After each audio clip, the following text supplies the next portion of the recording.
Hello, my name is Aaron Edwards, co-founder and market consultant of Santos Springs. We offer grain marketing solutions to producers in multiple countries. Welcome to our W2H grain marketing channel.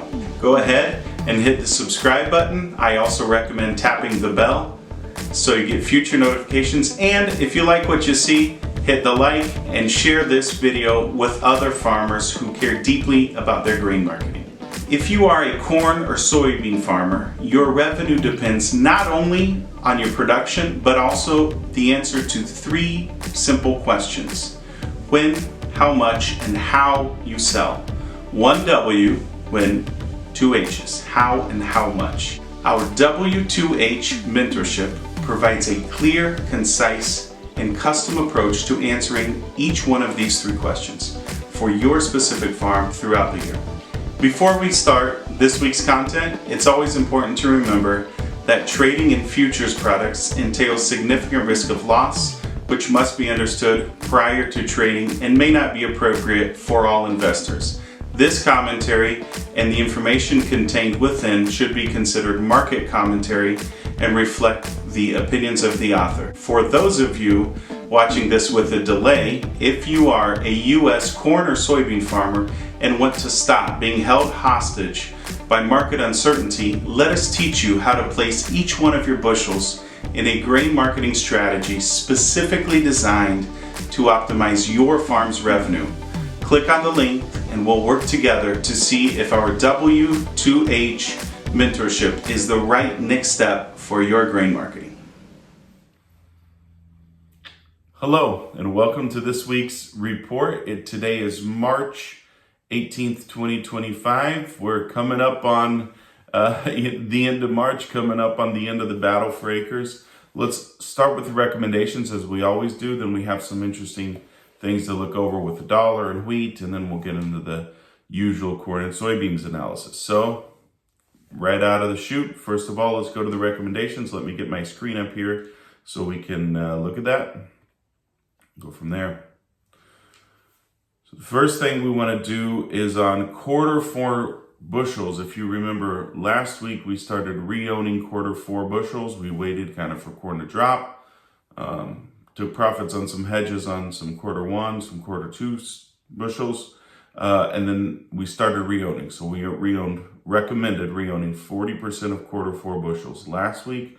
And then this week, let me click that box, re-own an additional 40% of quarter four corn bushels by buying July 25. The position size that's recommended is 80% of your quarter four bushels would be re-owned. So just to kind of go back, we made quarter four bushel sales when we needed to make those sales. We caught part of that move up and added a little bit to those sales. We did not hold those until $5.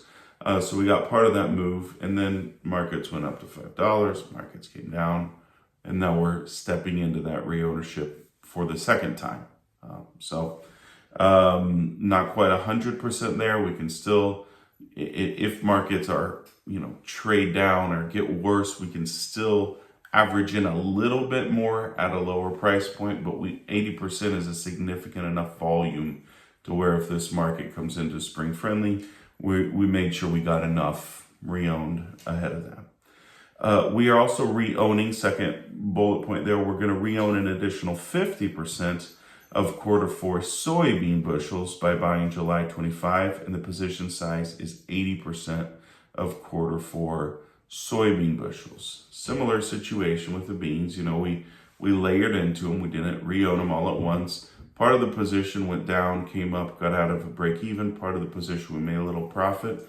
And then actually in our second time around re-owning, it was looking like beans were going to follow corn. We stepped in and then beans just went south. And so by re-owning 50% here, really what we're aiming to do is bring down our average price of re-ownership and establish that volume. We still also have a little bit of powder dry, that 20%, if we want to step in a little bit more to those bean bushels. But this is a big strategic move on the re-ownership of quarter four bushels. And again, going back to last week's recommendation, if you remember, calendar is telling us we need to be wrapping up our quarter 1 bushels, just because we're getting to the end of quarter 1. So we sold 40% of quarter 1, then we layered in hedges. Then last week we took profits on those hedges, but taking profits on hedges, well, now we got to sell the corn. So we're selling 20% increments, 20% last week, 20% this week, 20% next week. That'll wrap up our quarter 1. The difference is last week we only sold the corn. This week we're going to sell this 20% increment, and we're actually going to re-own the 40% that we've already sold on quarter 1. So sell an additional 20% of quarter 1 corn bushels and re-own 40% of quarter 1 corn bushels. Use July 25. That's this week's 20% plus last week's 20%. We're going to play catch up on our re-ownership of those bushels. Why are we re-owning these bushels? Well, we took profits on hedges. That's good. But if we come into a spring rally, we might not be able to hold the actual corn. We might choose not to hold the actual corn. We still want to be able to participate in that. So that's this week's recommendation. Let me shut that down. And now let's go to the first part of our analysis is usually general topics. We typically look at South American crop production, but that's really coming to somewhat of a, not really coming to a close, but there's less news on that front than we would typically need, so to speak.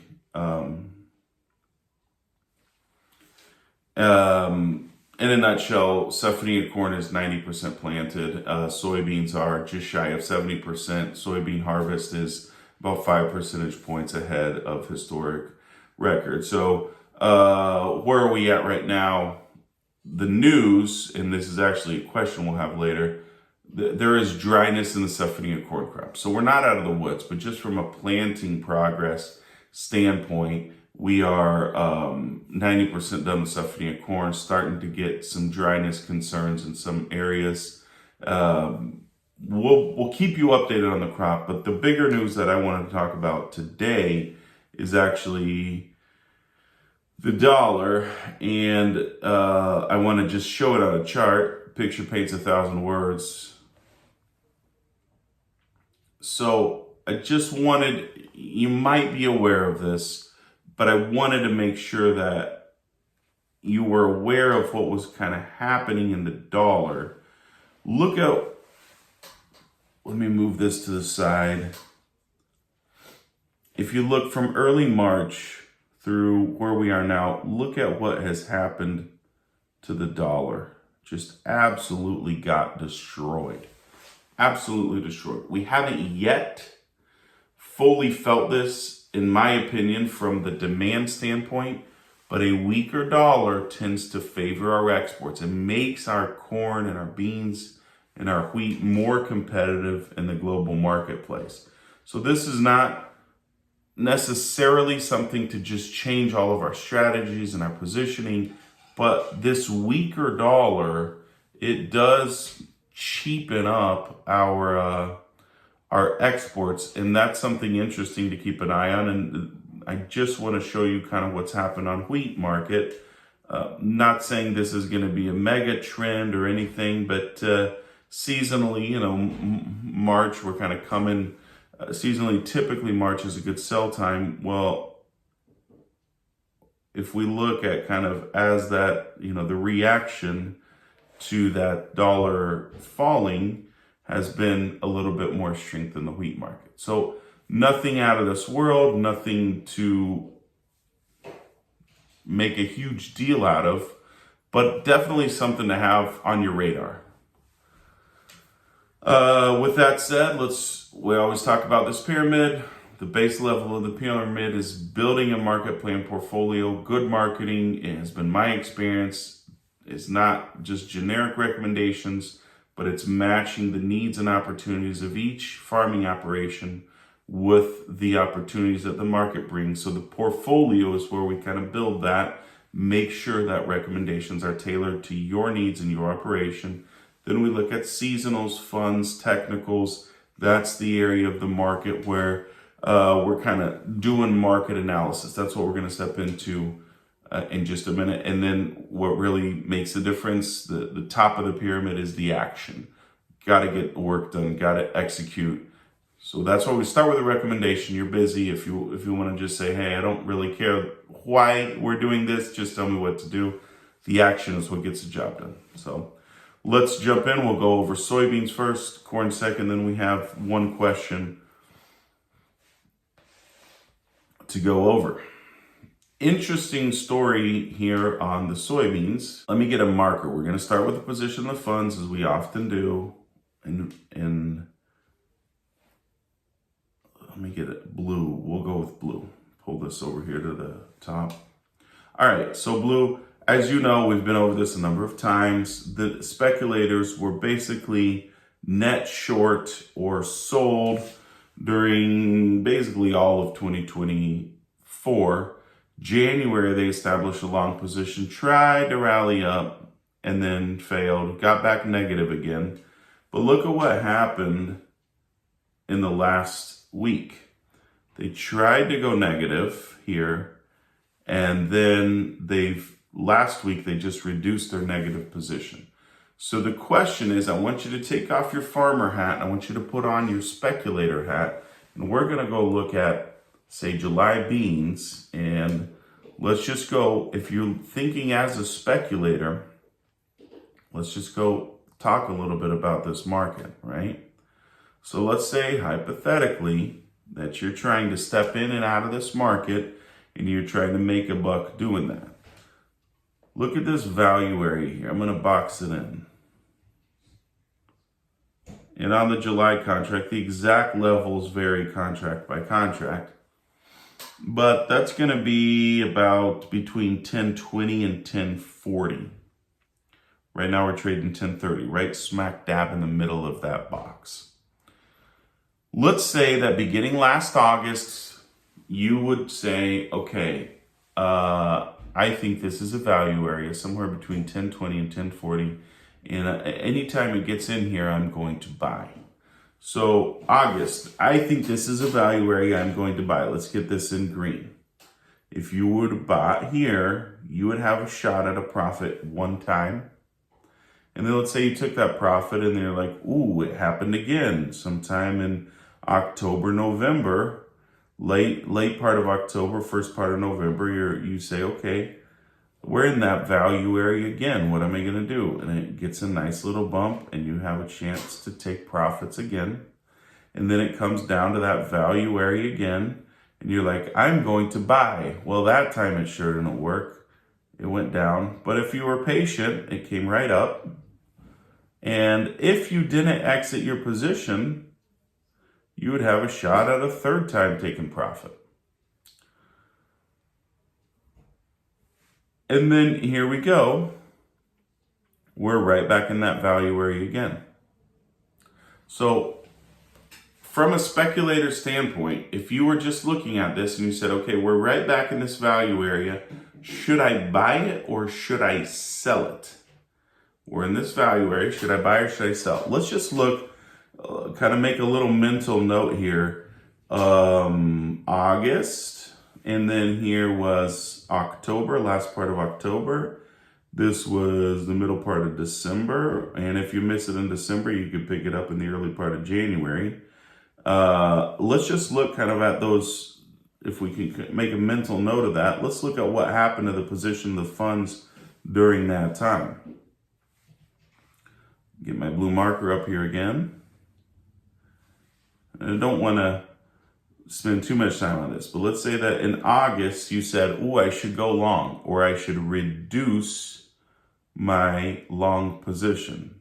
All right. Well, what did the speculators actually do? Their long position was here, and then they reduced it. It went up there. And then the back half of October, they're like, oh, this is a value area. Let me buy it. And then they had an opportunity here to take profits. And then right around in here, they had another opportunity. And then they had an opportunity here to take profits. And then now they're here. So we don't know the future. I don't have a crystal ball. But if you put on your speculator cap, if you're thinking from their vantage point, since August, the speculators have been able to buy in this value area 3 to 4 times, and if they haven't abandoned it on the low, they've made money on this trade 3 times, basically. So we're stepping into the spring, so what are they going to do? I don't know, but if you follow the recommendation, that's why I'm saying, listen, we're in this value area. It seems like we've settled down. Let's make our position a little heavier in this value area. We are coming into the spring. We don't know what the spring holds. And then there's plenty of headlines. Oh, there's a ton of soybeans still to sell in Brazil. Yes, absolutely. There's big inventories. Yes, there are. There's big ending stocks. Yeah. But the truth of the matter is seasonality plays a factor, and it might play a factor again. And then you look at new crop. Well, should we be selling new crop? Time will tell if this was our missed opportunity back in September, October, or if this was our missed opportunity back in February. And I would have to go back and look at just kind of the pricing of it all. But that September, October rally, that was harvest. I'm trying to remember the last time that soybeans, like new crop beans, had their high in a September, October. I think, don't quote me on this, but I think it was 2012. I think you would have to go back to 2012 for that. All that's to say, I would be surprised, and history would tell us it's not likely that we've already put in the high for this soybean market on new crop. So that's why I'm not super excited about selling new crop at this price level. We're also not going to go out and buy new crop because we have all of our new crop to sell. But if you kind of look at that box in value area, the price levels are different, but the story is about the same on the new crop. So in my opinion, we just wait, get a little, whether it's a battle for acres, there's going to be less beans, or there's a little hiccup at planting, or, a little weather scare. Typically, we get friendly prices in the spring. I don't see why this year would be different, and absolutely we'll get our work done when we need to. But I'm not super excited about selling beans just yet. All right, let me close this out, and then we will go to corn. Corn. For the managed money position on corn, let me get the red, and I'm actually going to draw this up a little differently than I have. And if you kind of look big picture on corn, from the middle of last year, we had the speculators net short. Then they basically just got out of their net short position. Right around November, they got net long. They actually got very net long. And then the last few weeks, what we've seen them do is just step out of some of that long position. Right here, the speculators, their long position was big enough to justify selling corn, kind of to offset that. That was those big numbers, $5 and whatnot. So we got the speculators up to an interesting selling point, and then now they're kind of backing out of that. I want to point out the new crop corn to bean ratio. So a lot of people say, hey, it's got to be 2.5, or it's got to be 2.4. That's new crop beans divided by new crop corn price. Right now it's sitting at 2.25, 2.25. My opinion about that is I don't consider like a number that's like more or less, but the range has to be between about 2.3 and 2.7. So we still need to see beans gain a little bit on corn, but this might be a year that stays closer to that 2.3, 2.4 level, and not 2.6 or 2.5. So for me, as long as it's between about 2.3 and 2.7, I've seen it spend a lot of time in that range, and that's kind of normal. What we're seeing today, 2.25, that's a little out of that range. That's a little abnormal. So I do think if you look at kind of what happened last week, we saw speculators reducing their corn position pretty significantly, and actually, the net of it was they bought a little beans and they sold quite a bit more corn. I think that's spec funds kind of realizing that beans and corn need to come together a little bit more. Doesn't have to be, to 2.5 necessarily, but they're a little off. So a little bit of an incentive to, sell a little corn, buy a little beans, get that ratio a little better. I think that's part of what we're seeing in the speculators. Now let's look at the markets. What's really interesting from just the price action standpoint is this basically 15% drop. I'm rounding it, but basically that 15% drop, that's tariffs. That's what that is. So the question now, and this is a fascinating one, the question is, do we stay sideways and pressured at this level because there is this wedge in the tariffs, or since we've already seen the $5 corn, are we going to say, okay, if you need our corn, let's play ball. We're going right back to that 5.20 sooner or later. We had a tariff hiccup, a tariff scare, but markets are going to be markets, and if you need U.S. corn, you have to pay for it. There's always buyers and sellers in the market. That's the way it works. So what are the sellers of corn saying? They're saying, hey, there's a trade war. It's going to eat up demand. That's lost. We saw what happened in 2018. Beans stayed basically pressured, with the exception of June of 2019. Beans stayed pressured for basically 2 years, or at least 18 months, with very few exceptions. That's exactly what's going to happen to corn. Corn market is hopeless because of trade wars. That's one narrative. The other narrative is to say the corn situation is very different than the beans. The world actually does need U.S. corn. The dollar is weakening. Domestic corn demand is strong. And farmers selling, plenty of farmers said no thanks to $5 corn. We still have corn sitting out there. So what will it take to actually get that corn to trade hands? Maybe something over $5. Furthermore, we still have all the weather scare ahead of us. My personal opinion is very rarely do I let a headline or a news flash trump just the seasonality of markets. Trade war or no trade war, the U.S. produces the largest corn crop in the world, and it's going to be under weather risk, basically starting probably next month until we get through pollination, right? So, and not only does the U.S. produce the largest corn crop, we have corn produced in Europe, China produces corn, and the bulk of Brazil's corn is actually produced as a double crop, so it's under weather risk beginning now and until harvest sometime in July, or at least until through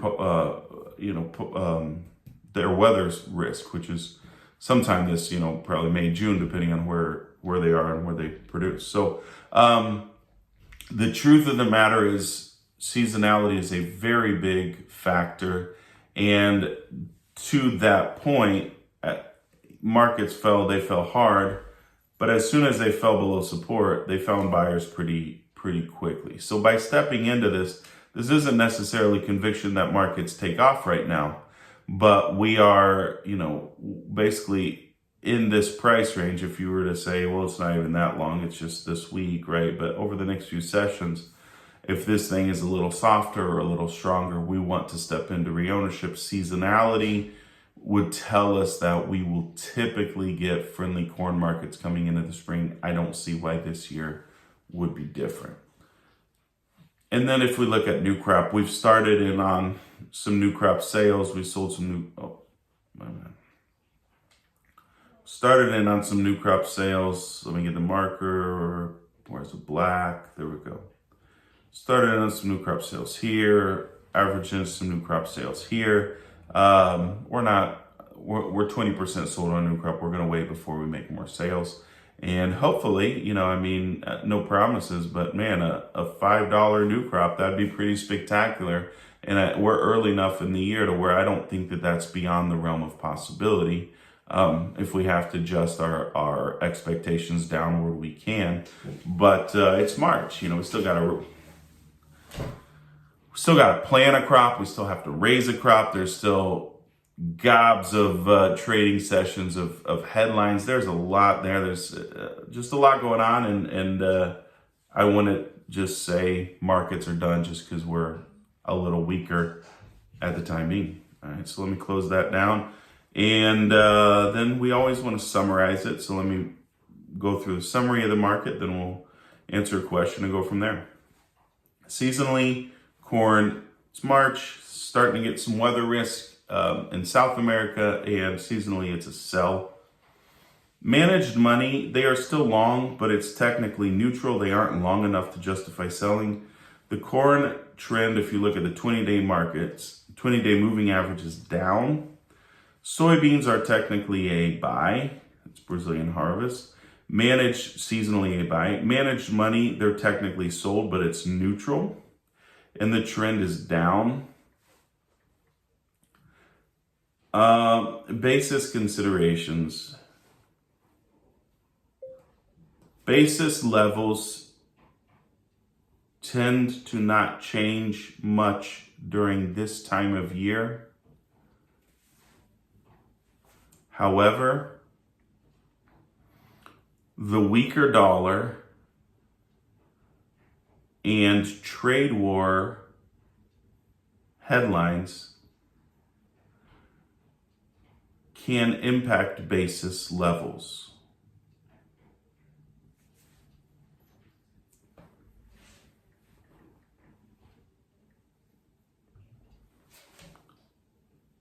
We will continue treating this as a usual basis year.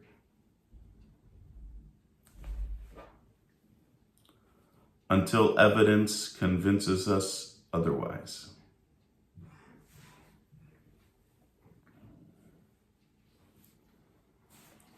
Soybeans seem to be trading within a value area that they have found buying pressure over the last 6 months.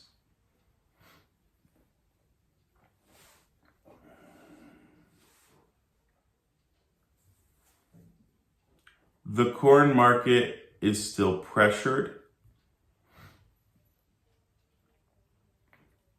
but it seems comfortable above the support of the 200-day moving average.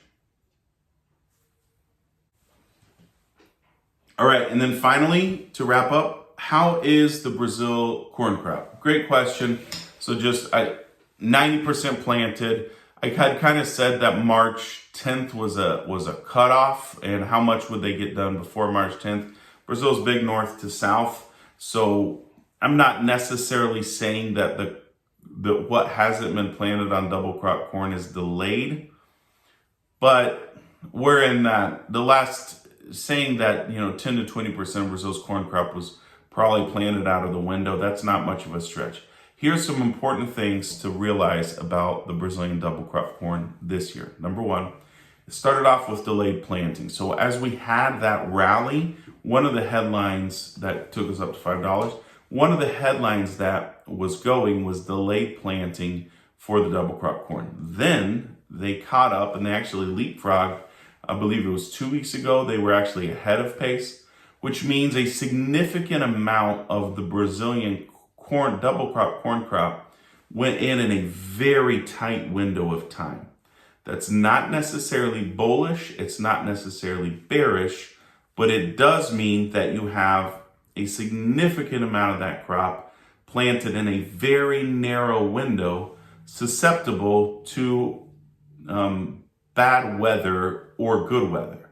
So the chances of it being kind of an all or nothing crop, since the planting was such a tight window, are greater. That's one thing to acknowledge, and that's not going to change. I mean, it was planted when it was planted. It's planted in a very tight window.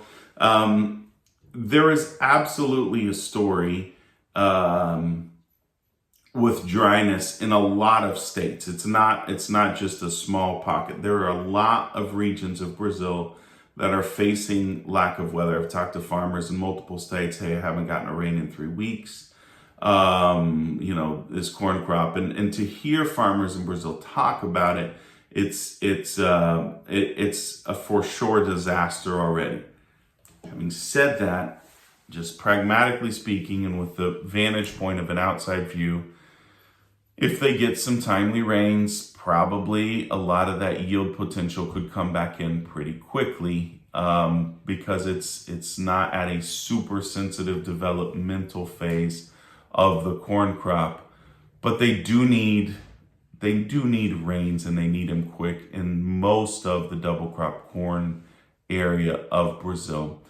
The Brazilian corn market has benefited from two things.